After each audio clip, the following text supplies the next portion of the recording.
What's happening? What's happening? How you doing, blues people? Another great show with a wonderful guest. A guest I would like to say is a scholar of Black Atlantic, a keeper of cultural memory, and a visionary of performing objects.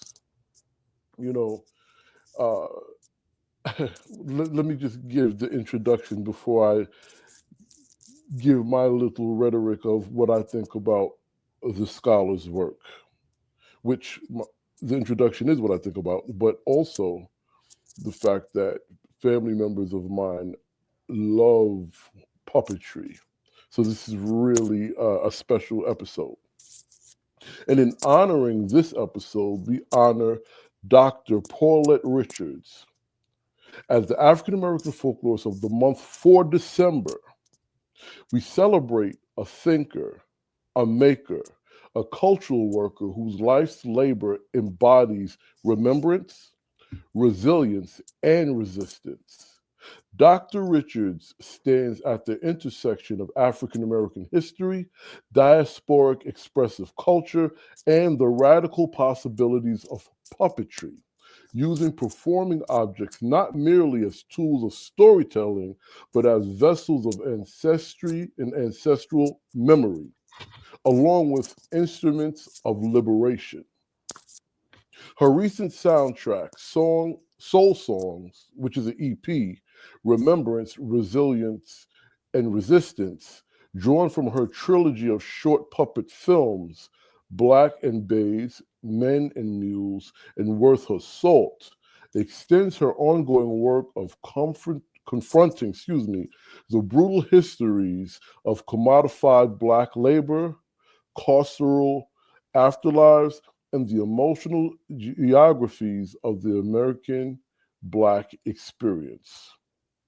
Drawing inspiration from folk songs sung by generations who labored, resisted, and survived, she transformed sonic inheritances into visual and narrative worlds that carve out space for healing, witness, and collective truth telling. Listen to me, y'all. If Dr. Richards belongs nowhere else, this is home. Y'all know this. As an independent researcher and educator who has taught at institutions such as Georgetown University, Tulane University, and Georgia Tech, and who deepened her diasporic lens during a Fulbright year in Senegal, Dr. Richards has become one of the leading voices in African American object performance. Her workshops, exhibitions, traveling shows, and landmark contributions such as Living Objects, African American Puppetry at the Ballard Institute have helped define a field that historically overlooked Black makers, puppeteers, and performing object traditions. Through her scholarship, Object Performance in the Black Atlantic, her curatorial work, and her experimental films, Dr. Richards challenges the dominant, often photorealistic frameworks that have shaped public perception of Black life. In the lineage of Leon Gatron Damas's cry for the return of My Black Dolls, she restores agency to Black representation by creating space where puppets and objects can speak, move, and breathe with dignity. She embraces French linguistics and cultural influence, dance infused embodiment, and a pedagogy rooted in guiding others towards revelation, not through accumulation of facts, but through the illumination of analytical seeing and critical imagination. Come on, y'all. This month we honor Dr. Richards not only as a scholar and artist, but as a mentor, a keeper of stories, and a visionary whose work continues to challenge how we see ourselves and how we decide to shape the reality we inhabit. Y'all stop playing. Come on. We need some more. How you doing, Dr. Richards? Well, after that introduction, very well. Thank you for inviting me and thank you for lifting me up. Yeah, well, you've been lifting us up for quite some time, and my mother, blessed the dead, being a childhood educational specialist, Mhm, introduced all of us, cousins, brothers, and our children to PBS and Sesame Street and all these things, mhm. and puppets. And my daughter loves puppets, and Good. we don't get to see enough representation Hmm.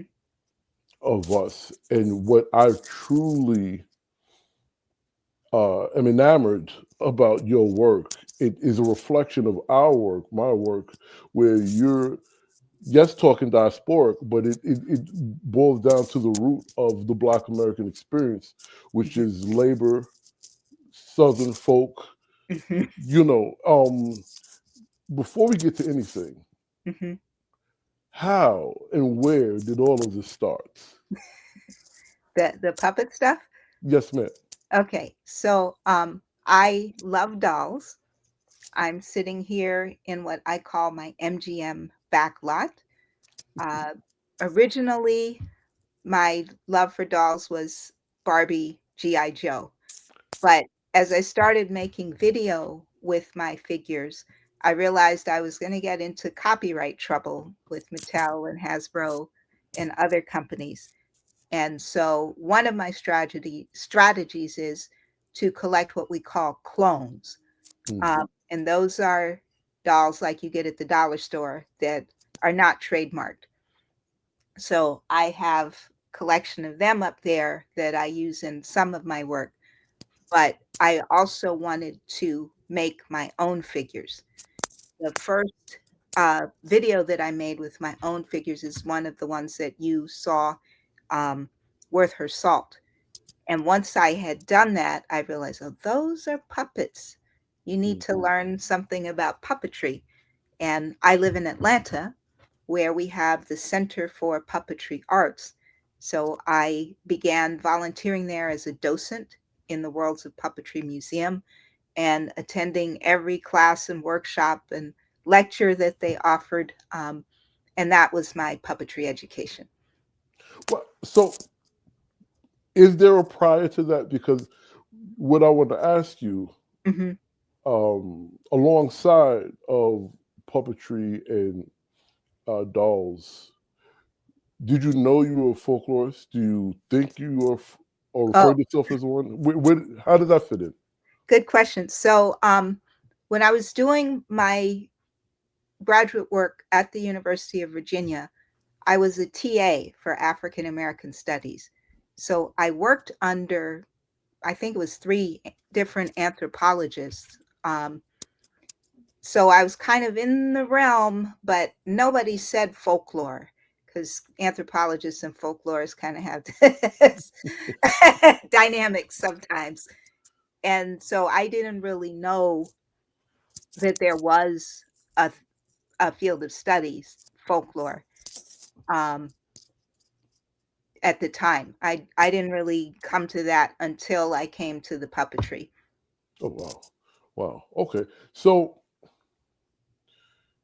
when you stepped into the field or into the world of puppetry, Hmm. where how did you, I guess, come to the understanding, if you will, Hmm. that the work you've been doing for quite some time have or has been what's considered folklore? Hmm. It was through the music. So I was being strategic because, once again, I didn't want to get into copyright trouble. So these songs are in the public domain. Um, and that meant also that I didn't have to compose whole new works to score my films. So I began, using African American folk songs for the soundtrack of my films, but they also were perfect for expressing the historical experience, since basically that's the voice of the ancestors who lived through these things coming down to us. So Would you say your work is grounded in or rooted in or part of ancestral veneration? Oh yeah, definitely. Definitely. Yeah. Okay, so now, w- when were you introduced to African American folk songs? My whole life. My So whole talk to us about that, please. um my father's a musician, or so I heard a lot of music growing up, but my father was a very frustrated musician. He came from kind of a bougie family, and so they didn't really want him to do the kind of music that is more central to Black experience.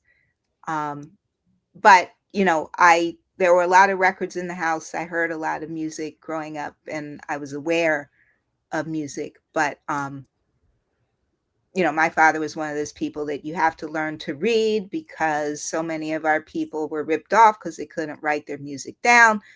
But I don't like reading music. So, Not many people do. So I have to ask you, if you don't mind, mhm. what was the music that he wanted to do that was central to the Black experience? Which I love how you worded that, by the way. Okay. Um, well, I don't think he really wanted to be like a jazz musician or a blues musician. He was a trumpet player. Uh-huh. But his thing was circus music. Oh, wow. Okay. And so we could go through PG Lowry, or we could go through all of the African American musicians who worked with circuses. And there's kind of this, fluid interchange between circus and minstrel shows. But that was the music that he really loved. You know, you get more interesting by the moment, I must say. Because I'm going to be honest, I really did not think a circus music was what you were going to say. Oh, okay. Yeah. You know, but, Mhm. but however, I'm really appreciative because, like many things, that is one of the many that seems to be distant from our story. And we did a lot in that Mhm. world, like medicine shows were Yeah. circuses, correct? Mhm. Yes. Yeah. My father had a neighbor, the next door neighbor, who, as a young boy, had run away and joined the circus. And he was in the Ringling Brothers sideshow band for many years. So the sideshow band was always the colored band. Hmm. And he would take my father to the circus whenever they were in town. And he would have just a great time talking to all the musicians. And so that was why he loved circuses and circus music so much. Wow. Um, is there a piece of our folklore outside of it being? It's actually. Could you give us a bit of uh, information on how circus and minstrels were interchanged or intersect? Okay. Yes. So if you wanted to be in the entertainment industry as a Black person in the Jim Crow era, pretty much somewhere along the line, you were going to be in a minstrel show of some kind. Um, and so the sideshow band that Ringling Brothers carried, it wasn't, I don't think that they performed in blackface, but they did the catalog of the Lass's trombone. I don't know if you know all of those songs, but yeah, those were written I by a do, I do, but you can give some slight description for the audience members who may not know, if you don't mind. yeah, they were written by a white man for minstrel shows, and they evoked different Black minstrel characters.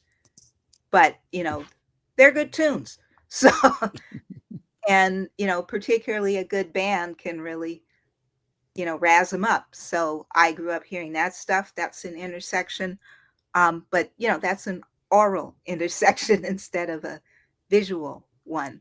Another, I think, point of intersection is, I believe it was W.C. Handy who had worked with circuses or minstrel shows. And so he brought everything that he had learned about music and arranging, and also the showmanship, when he was the director of a band at a black college in Alabama. I'm trying to remember which one. He was recruited for that job because of his reputation in the entertainment industry. I guess it would have been like getting Quincy Jones to come and teach at your college. So he did that for a while. But the parade in particular was the way that circuses attracted people to come to the show. And those parades ended up drawing a lot on African American processional traditions. So we don't know that, but the way to this day that black college bands show out, that that goes all the way back to the continent. So I'm gonna jump around a bit here because you really threw me for a loop with that piece of information with the circus. Mm-hmm. And I find that so interesting that and you've touched on it, but I would like to ask you to take a deep dive on how those songs, how those conversations and experiences with your dad Mm-hmm. informed the work that you're doing now. I think I'll lean on one of the chapters in my book, Okay. which I'm making an argument that because the kinds of masks and other performing objects that Africans used on the continent were suppressed in the United States in particular, people picked up musical instruments and used them as performing objects. So the way that, once again, the HBCU marching bands hold their instruments and move them and speak through them, because way going all through the tradition of Black music, people talk about how particularly the horn players are vocalizing, almost like the horn is singing. And so to me, that is a performing object. It has a voice, it has a character. And so in this chapter in my book, I analyze a Super Bowl halftime show performance by Florida, I think it's Florida A&M, in like 1968. And the figures that they made on the field, and that's another thing, because we can think of a puppet as just a thing that's in your hand, but the formations that they made on the field were, it was an eagle, an American eagle, and as they marched back and forth, then the wings beat. But it was a way of demonstrating we are part of this American story, even though that was the moment in time, shortly after the assassination of Dr. King and Bobby Kennedy. So, and then it also, I believe, referenced the famous sermon, "The eagle stirs in its nest." Mm-hmm. Mm-hmm. Well, So we so may look like we're chickens stuck here on the ground, but we're actually eagles. We are meant to fly. and man, that reminds me of an African proverb. I think it is. No, is it the proverb, or is it a folk belief of a particular individuals that I think they relinquished their bodies to fly out of Yeah, slavery or the flying something? Africans. Yes. Yes. Oh my From goodness. Eagle Landing. Yes. Thank you. Thank you. Oh my goodness. Okay. Wow. That's oh my goodness. So perform. Now, what is this? Could the term performance? Performing objects. performing objects, which you Mm-hmm. kind of described. You didn't kind of, you did describe, actually. Mm-hmm. Let me just be clear. Sorry. Um, what what was it that inspired you to think of art or objects as a performative object? Okay, so this is a term that puppet scholars have been using since probably the late 80s or early 90s, performing objects, because if you say puppet in the United States, people will think of a hand puppet or a rod and glove puppet like Kermit and the Muppets. In other parts of the world, they may think of a rod puppet, which has a stick that it works from below, or people may think of string puppets, marionettes. But and those puppets appear in a theatrical context on a stage, separated from the audience, with a kind of linear narrative, etc. But all cultures have some form of performing objects. In other words, objects that become what my colleague Colette Searles calls material characters. So the character is made of some material rather than being a human actor. In traditional West African societies, of course, we have the mask. And when we see those masks in the museum, usually it's just the faceplate or the helmet that fit on the top of the head. But those were always had a covering for the body with them. And so I think it's more accurate to describe that as a regalia. But usually the body covering was made out of some kind of natural fiber. It didn't survive as well as the wood or other materials that are used to make masks. And so we don't see those as often in the museums. So, but there were masks. You will see dance rods. So it's like a staff, but it has a figure carved on top. And that figure often represents a spirit like Mhm. Shango. And people would use those and animate them in the performance. There can also be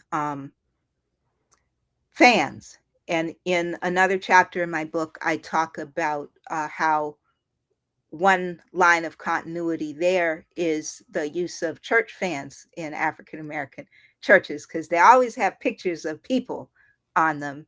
Some of them are, our most illustrious ancestors like Dr. King and Mahalia Jackson.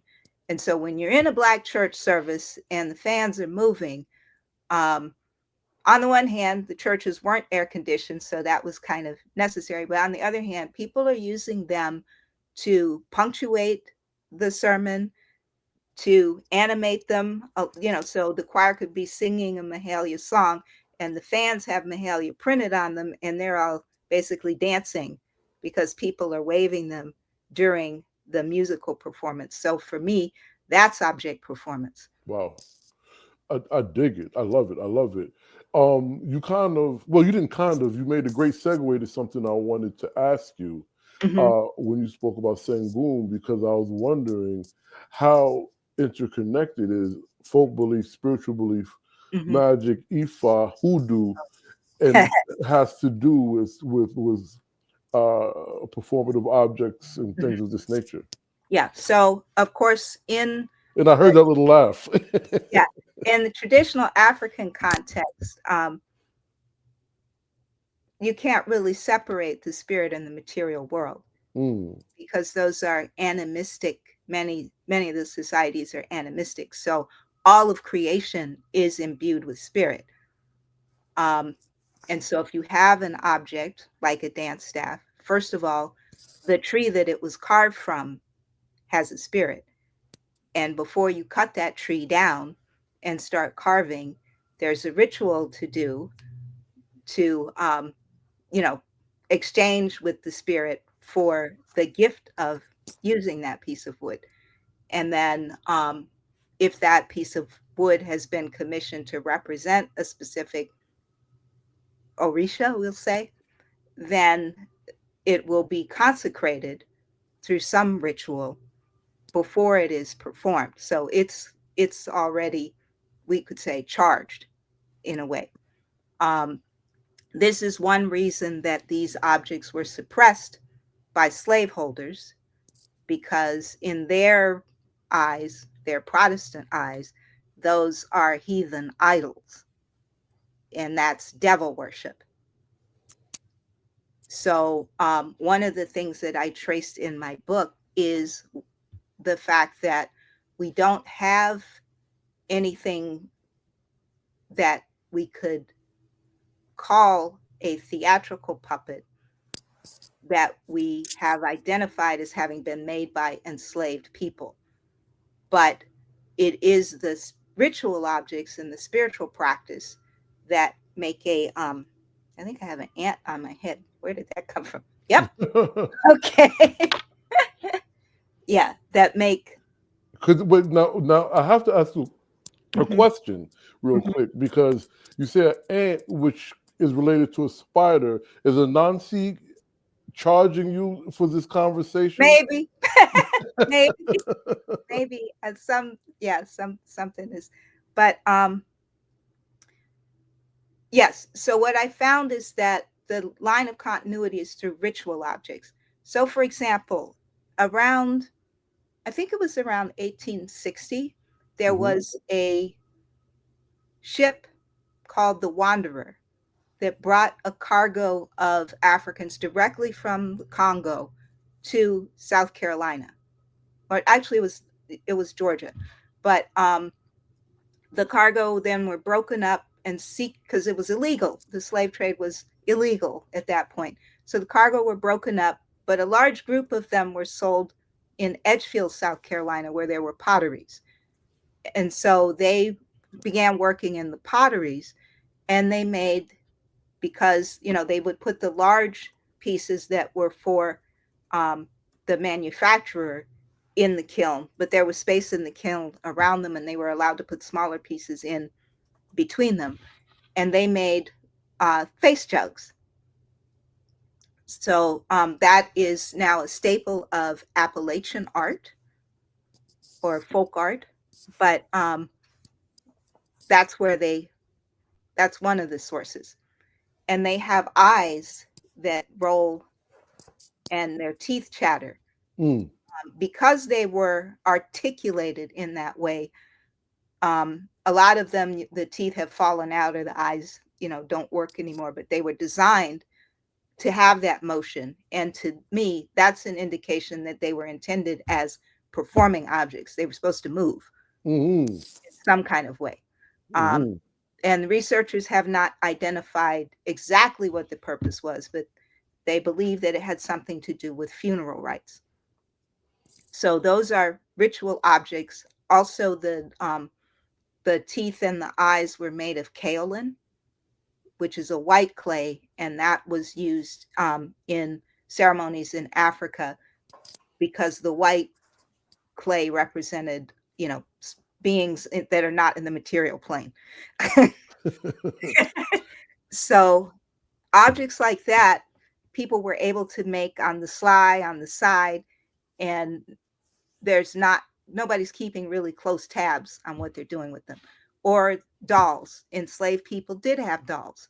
Some of them they made for themselves or their own children, and sometimes they were given dolls by the enslavers as Christmas presents even.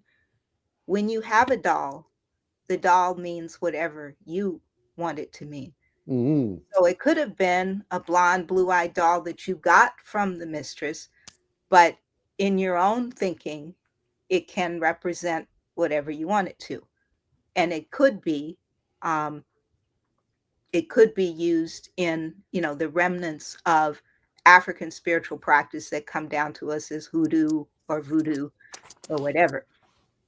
Well, I guess you knew what I was about to ask you Hmm. in ending your statement that way, because there's symbolism, there's also tropes of the doll being able to spirit be put in, Hmm. or controlling another individual, Hmm. and the like. Do you mind talking to us about that as it pertains to Black spirituality and Okay. folk belief? Yeah. So I'll put that all in the realm of sympathetic magic. Hmm. Um, and the way that I address that, because we have way too many stereotypes about voodoo dolls and people Right. sticking things in them, et cetera, is that first of all, the malevolent dolls that were made to injure people are all of the blackface material characters that we were inundated with, from slavery through Jim Crow, and even they crop up sometimes in present day. So those are designed to injure the self-worth and self-esteem of the people that they misrepresent. And if lived before the civil rights movement and they were everywhere, that was in constant prick, prick, prick, prick. So to me, those are the evil voodoo dolls. The doll, I'm with you. what? I said I'm with you with that. I hear Yeah, you. yeah. The dolls that enslaved people made. So I'll take two examples. First of all, in Brazil, there's a tradition called mamulengo, and these are hand puppets that people will perform in a booth in the public square. Right. One um, one explanation of the beginnings of Mamulengo is that there was an enslaved person who was so angry with something that the slaveholder had done to them that they made little dolls and acted out a revenge story. And then that was so satisfying that other enslaved people wanted to see it. And gradually, the person got permission to do these puppet plays in a public place. So that would be an instance of using a doll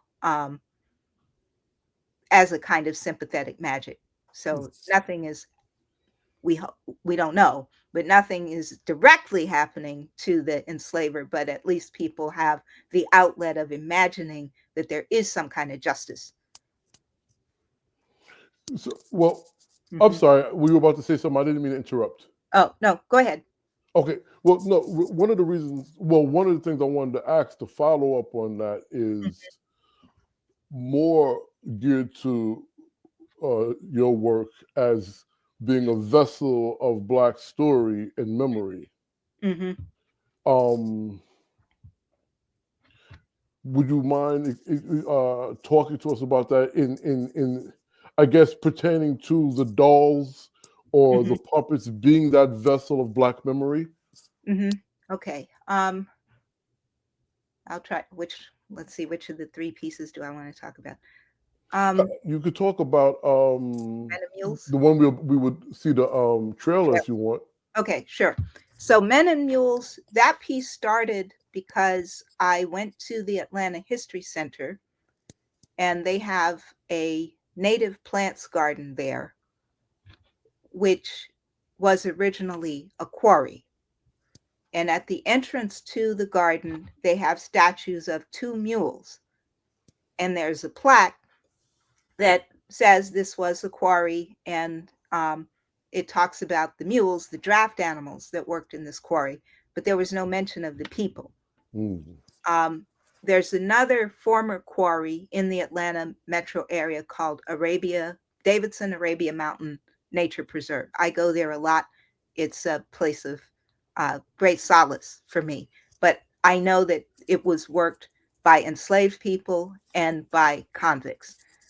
So I figured probably this other quarry was worked by convicts. So when I got home, I'm all over the internet trying to find, and I finally did find a short Instagram statement from the Atlanta History Center that the place had been worked by convicts, but they don't have a statue.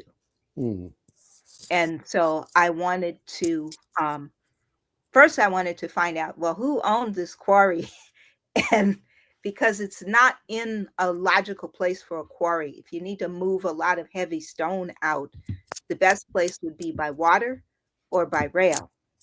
And this one is not near a rail spur and is not on the water. And it would have been very expensive to bring the stone out of there with mule carts. So the only thing that made it, there were two things that made it viable as a business. One is the convict labor, which was extraordinarily cheap. And two was that they had contracts with the state to deliver gravel for the roads. So I'm like, that is somebody's sweet deal. Somebody who knows people in power.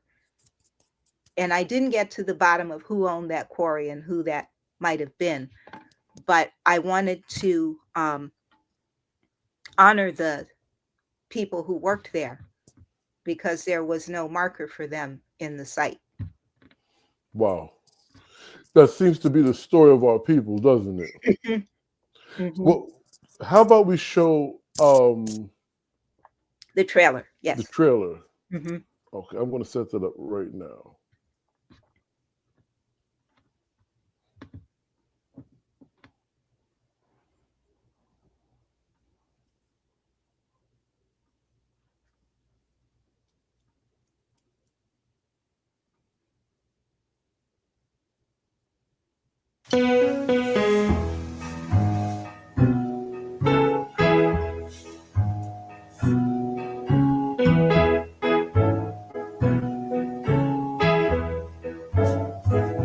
I got a rainbow wrapped and tied around my shoulder.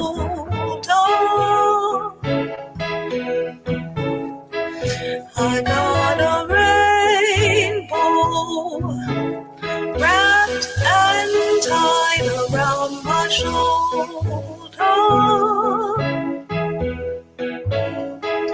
It looked like rain. Lord, Lord, don't let it rain.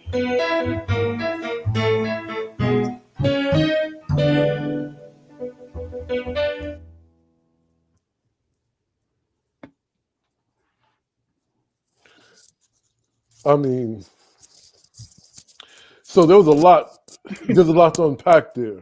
Yes. For me, particularly as a bluesman and a blues historian, let me first applaud your work. Let me second applaud the spirit that the work embodies, right?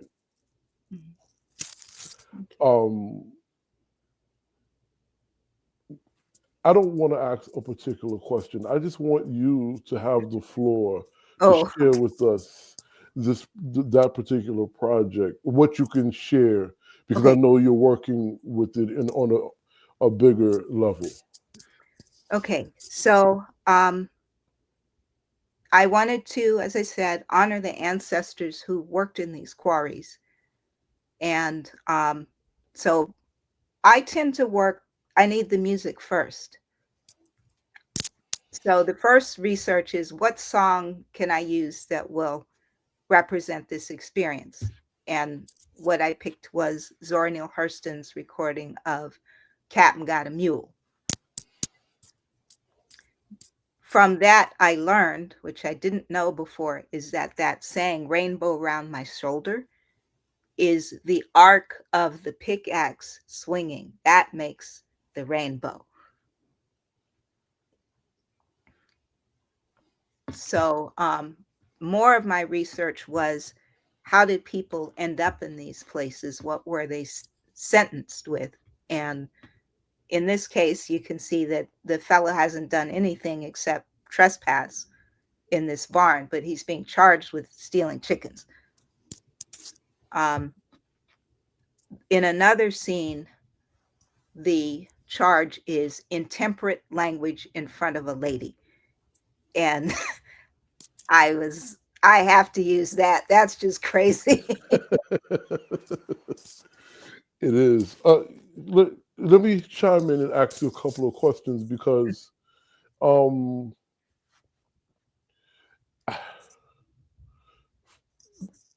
first of all, the idea of taking your research, presenting it as such, but then incorporating the Honorable Zora Neale Hurston, Mhm. right?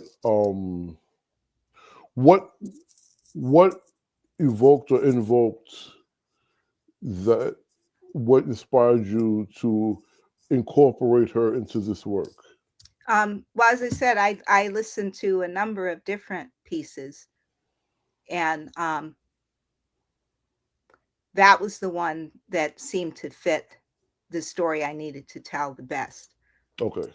Yeah, I listened to Lomax went into the convict labor camps and recorded a bunch of songs, and but that image of the rainbow around my shoulder, that was the one that really stuck with me because the ancestors who worked in those quarries, basically what they were doing is breaking up big rocks on the chain gang, Yeah. and Yes. the pickaxe was one of their main tools. Absolutely. And I, you know, I've seen chain gangs in my lifetime. Yeah, me too. And it bothers me when I talk to my family or my children, particularly because we listen to a lot of early recording of blues for what we do. A lot of these conversations come up actually as Mhm. of recent, because of Sinners. There's Yeah. a lot of the conversation happening, and the idea that I'm 50 years old, Mhm. and I believe I saw chain gangs up until 35. Yeah. Is I want to say beyond my comprehensions, but it's not. Mhm. So I share all this because I wonder. I know how it affects me, if you will. Mhm. You know, how do you grapple with your findings? Huh. Okay. Okay, so another interesting piece of trivia that I discovered, I'm not showing the whole film in this context because I want to submit that film to festivals later. But in the scene where the young man gets sentenced for intemperate language in front of a lady, um, in the prison, the labor camp, he takes a horrific beating. Mm, And you've heard the expression, you got me cross the barrel. That was an actual punishment that was used in prisons, um, where they would chain your body across a barrel and then beat you. So I got a barrel of monkeys, the toy. Um, and by shooting artfully, I was able to disguise that that's what it was. And I made the stock that he's chained in, and the strap. That was really disturbing to make the strap that he was beaten with. And then I spent 2 or 3 days shooting that scene. And during the time that I was shooting it, my left eye became inflamed and it swole almost completely shut. mm, I think that that was because I didn't want to see what I was shooting. right. But that this is what people experienced. He was being beaten because he had injured his foot and he really couldn't work, but it was interpreted as he's refusing to work. Right. Right. The story of Black life. And I mean, I have to ask you Mhm. before we move on to your dancing and other art, Okay. right? Um, your work is so infused with blues. Uh, I want to ask you. This is more, I guess, what you think or believe based on your Mhm. studies and just being a blues person, right? Okay. Is, is it because blues and exploitation labor is so connected? Is it because just the blues is black folk lament? Why does it seem so connected. Yeah, I think for those three stories in the trilogy, that it fits the historical time period, and it fits the it is the ancestral memory. Yeah, but on blues history, it's not entirely accurate. And since you're a blues historian, we can talk about that a bit. You see Jerry with a guitar, but this is 1906. Right. And I have a banjo. I tried to give him that. He didn't want to play the banjo. Uh-huh. Puppets are like that. They're just like, no, I'm not doing it. I think that puppet wanted to play the blues and not string music, string band music. Yeah, yeah. He didn't want to be in a minstrel band. Right, exactly. Yeah, but so in the sound, I have a wonderful collaborator, Dr. Kevin Meehan, out of the University of Central Florida, and he did the, the instrumental tracks for the piece. But the research I was doing, well, in 1906, the blues as we know it now hadn't really coalesced, but I was trying to reach back through Barrel House, which I thought Right, would have been the closest thing. right, right. The guitar blues, or the idea of the Mm-hmm. lonesome traveling bluesman, is Mm-hmm. about 1923, 1927, Mm-hmm. after Sylvester Weaver's first recording. Mm-hmm. Right. So yeah, but it's okay. Okay.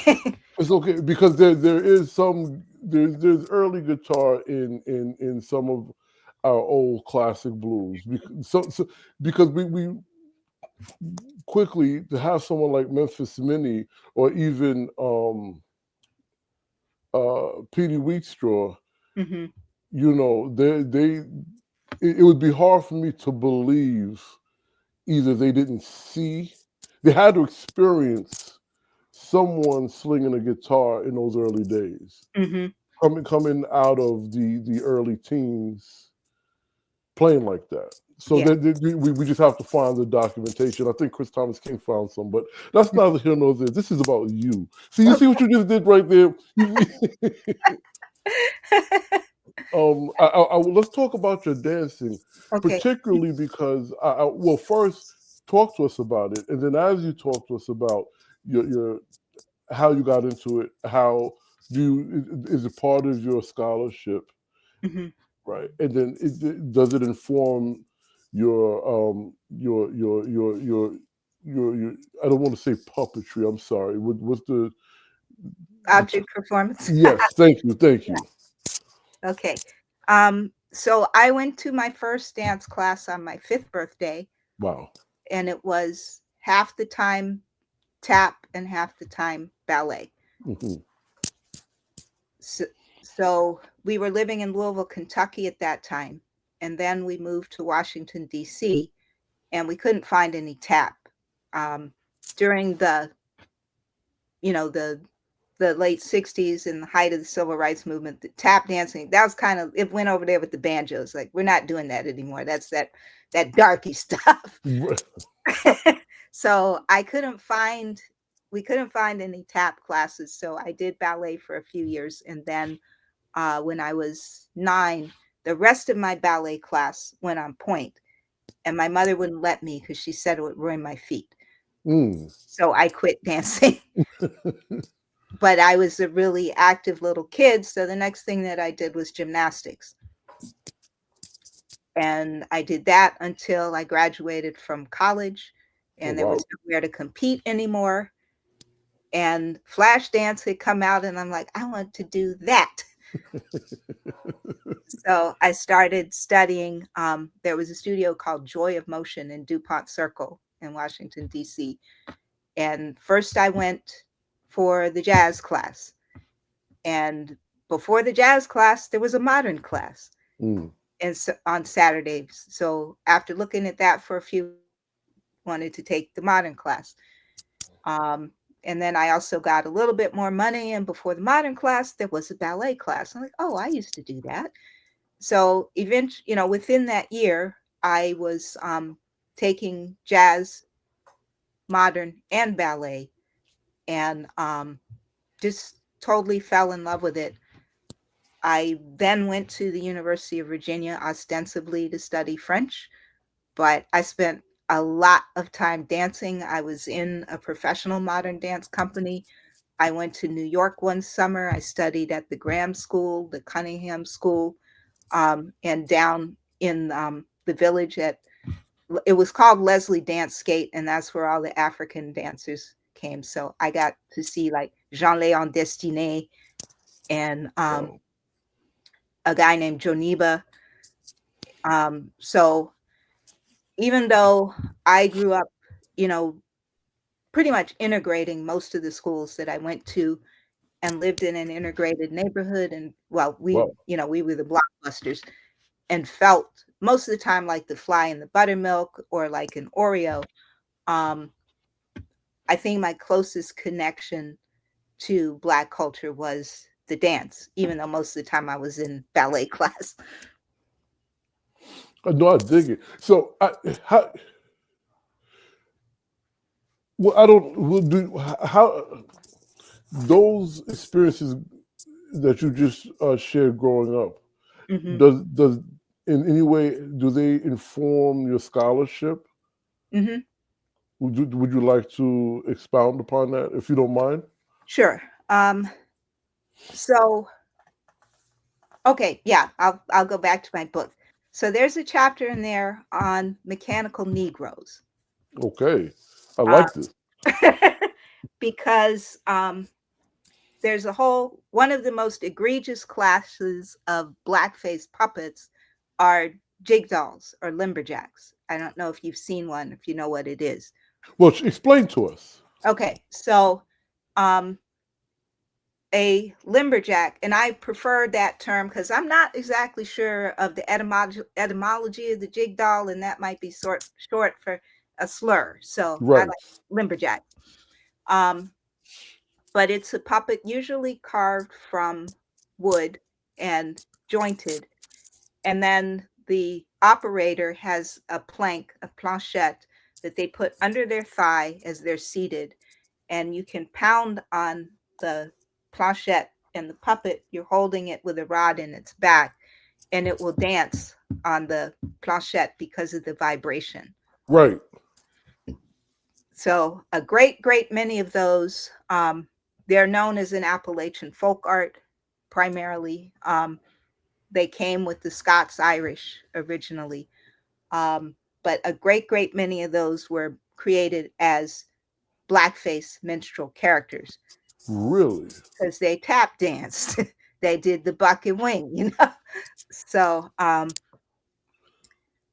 in my research, for that chapter of the book, I look at a master carver named George Servants from North Carolina, who was making these figures from his boyhood in the 1930s until the late 1990s.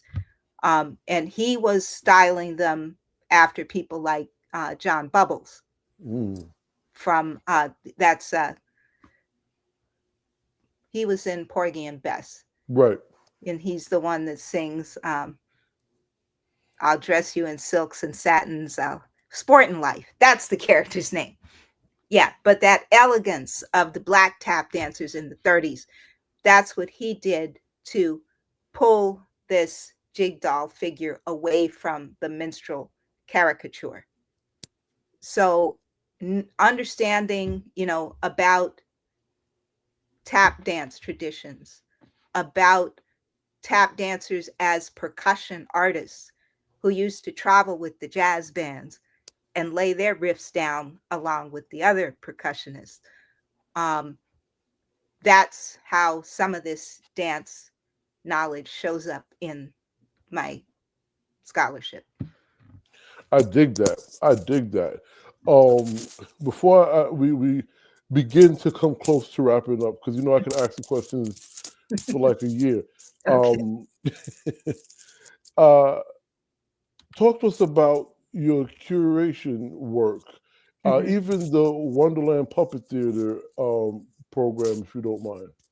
Hmm. Okay. So I've curated two African American puppet exhibits. The first, I was co-curator with Dr. John Bell at the Ballard Institute and Museum of Puppetry at the University of Connecticut. So that exhibit was up October 9th, 2019 to, I think, April 2019. And the research for that was what really launched me on the path to writing my book, because we had two questions. Is there a distinct tradition of African American puppetry or object performance? And if so, does it have any continuity with African object performance? And we hit a brick wall very quickly because, as I said, there is no extant object that would be identified as a puppet that we can establish was made by an enslaved person in the United States. Right. So I have no objects. I'm trying to study this material culture history, but I have no objects. So after that exhibit, that set me on the path of, well, I can't find any objects. How can I try to establish some connection? And what I came up with was, because some folklorists will talk about the storytelling performance complex. Where do we tell the stories and what's going on at the time and who is there, et cetera, et cetera. So that gave me the idea. Let's look at the object performance complex. What is normally present when these performing objects were performing in African societies. And I broke that into three main functions of African diaspora and object performance: ritual for spiritual observance, storytelling, usually for moral education, and masquerade for community building. The performing object in a mask ritual like a gungun masquerade for, that's a funeral rite for ancestors, or the Bamana masquerades, the Bamana people in Mali. That would be the intersection of all three circles in the Venn diagram. But, we don't have the object sitting there in the middle. So I'm defining what would have been in the middle by looking at what was all around the outside. One of the chapters in my book, I had the good fortune of receiving a phone call from a gentleman named Jeff Swan. And this was the middle of the pandemic. And he had about 20 suitcases of puppets that his mother had left from the Wonderland Puppet Theater. And he was hoping he could get them into a museum. I happened at that time to be on the acquisitions committee for the Center for Puppetry Arts Museum. And also was then and still am on the advisory board for the Ballard Institute and Museum of Puppetry. And both of them were like, we're not taking anything during the pandemic. So I told Jeff that the best thing he could do would be to digitize all of the documents that his mother had, which he did. And he created a phenomenal archive. And I used that archive in crafting one of the chapters in my book, because the Wonderland Puppet Theater was an interracial company, started in a deliberately interracial suburban community outside of Philadelphia called Concord Park. Okay. Yeah. And so he had grown up there, and his mother and a white lady named, oh shoot, I'm going to lose her name right now. But yeah, they were the co-conspirators in this puppet company that lasted for about 20 years. And then, they kind of went their separate ways for a bit because life, changes. But in their retirement, they were both back in the same area of Pennsylvania. And so they did a reunion show, going back to the first piece that they did in Concrete Park. So, but that was important because in the case of music, enslaved people were were allowed to use not drums, but other instruments. And some enslaved people were very valuable to their enslavers because they had musical skills. Oh, you're a fiddler. I'm going to hire you all around the county to play for dances. Um, or, we're going to call up the people out of the quarter that know how to play music when our company comes over so we can have a dance. But nobody was saying after dinner, our enslaved people will put on a puppet show for you. Right, right. And so the objects that people had known in Africa were suppressed. People weren't allowed to make them, or if they were making them, it was way on the down low. Right, And they didn't have opportunities to see puppet performances, partly because the United States itself does not have a folk puppet tradition, partly because after emancipation, because of Jim Crow, we may or may not be able to even purchase a ticket to go see a puppet show because a right, lot of theaters were segregated. So African Americans really didn't reconnect with object performance until it went into the school systems, or like your mother, or B, it got on television. Now it's in your living room. Now you can go, oh, puppets, that's a thing. I want to right, do that. right. You mentioned archive Hmm. and helping the fellow create an archive, and I find that extremely interesting, considering the very first thing you said to me is you're sitting in front of your archive, right? um, and I'm very I'm interested in archival Hmm. mindsets, if you will, particularly after reading a piece from a scholar who wanted to look through Octavia Butler's things Hmm. and just saw the difference in what's considered archiving from a colonial or Western lens, and then Hmm. what's archival in our space, right? Yeah. What is your concept of archive? Hmm.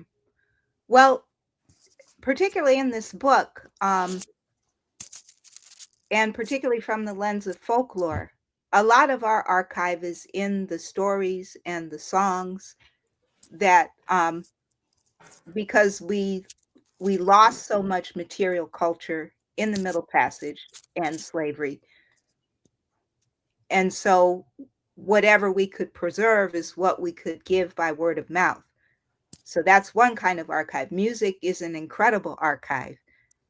And we have many gifted individuals in our community who have this archival memory. And, the hip hop uh, DJs were incredible archivists. They would have enormous record collections, but also in their head, they knew exactly where to find that track. And they could go through their record collection. Each one has their own way of organizing it. It's not necessarily Library of Congress, but they can find it. And they drop it on the turntable and put the needle in the exact spot. That's an archivist. Mm, I love it. I love it. That might be one of the top five, maybe top two definitions I've uh, heard. Wow, you've just given me an idea. Should I go through and see who's given the best definition for some of these things? Mhm. So, with that being said, okay, so we're going to bring it to a close. Mhm. A couple of seconds, a couple of questions. Sure. Um, so this is the, I guess, second to last question I'm about to. I'm finna ask you. Okay.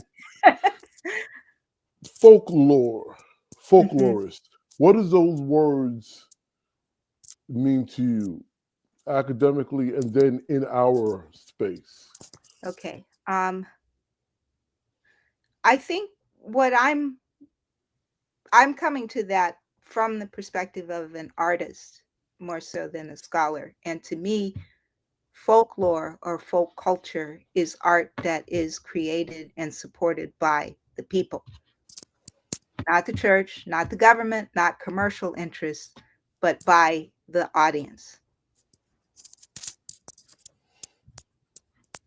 I mean, I'm not. That's direct. I dig it. All right. So that being said, then, what do you hope younger Black artists, object performers, Mm-hmm.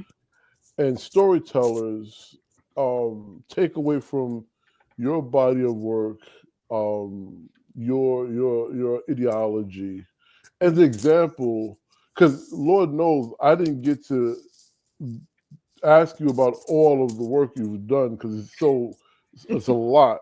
But from what we know of, your example, what would you like, even not even just young, someone that says, they want to pivot in their later years. What would you like them to get from it? So writing that book and doing this last film, Men and Mules, I've got it down to 3 things. Okay, so when you go to art school, you'll take a foundation course in the history of whatever art form you're studying. And that's so you can decide as an artist whether you want to work in that tradition or push against it in some way. But as an African American puppeteer, there was no course for you to know to figure out what's the aesthetic here, what am I doing? So that was one reason for doing the book. But now the book is there and hopefully it will be of use to other people in that way. The second thing is that my work is always about healing my own trauma, healing our ancestral trauma. And so I hope that people are able to use their art in the way that the ancestors did to heal. And then the third is, and this comes back to the folk aspect of it, is the financial model. So I said, this is my MGM backlot. It is an archive. Someday I'm going to have to catalog all this stuff. But really, I developed this collection so that I could tell a story set in any time and any place. And I'll go back to the trailer for Men and Mules. In that first sequence, you see an antique car coming up the road as Jerry's walking by. That's a Disney princess car. If I were shooting a live action film and I needed to rent an antique car for the shoot, that would be about $1,000 a day. I don't have $1,000 a day. And if I were asking somebody else to give me $1,000 a day, then they have some say over what I can and can't do in the piece. The costume that the woman in the car is wearing is a Coca-Cola Barbie costume, and it's in here somewhere.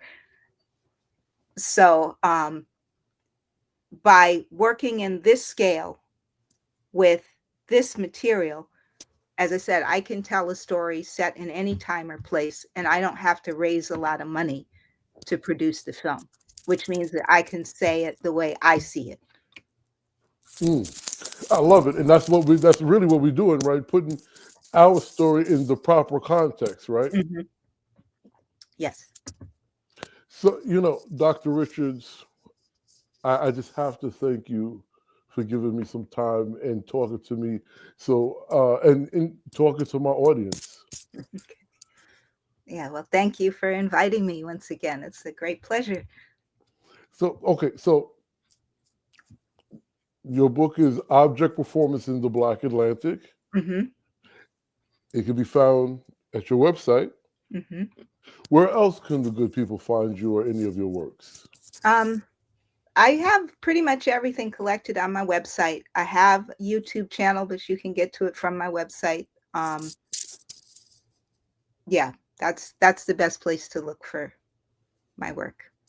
Great. I thank you. Is there any last sentiments? Is there anything that you thought I would ask or hoped I'd ask, yet I fell short? No. Thank you for giving me an opportunity to talk about Puppets. You are so welcome. Thank you. And good folks, please check out Dr. Richards' work because, as you heard, she is a vessel of Black narrative. I like to call it blues narrative, but that's just me. Yeah. Y'all take care. Okay. Thank you.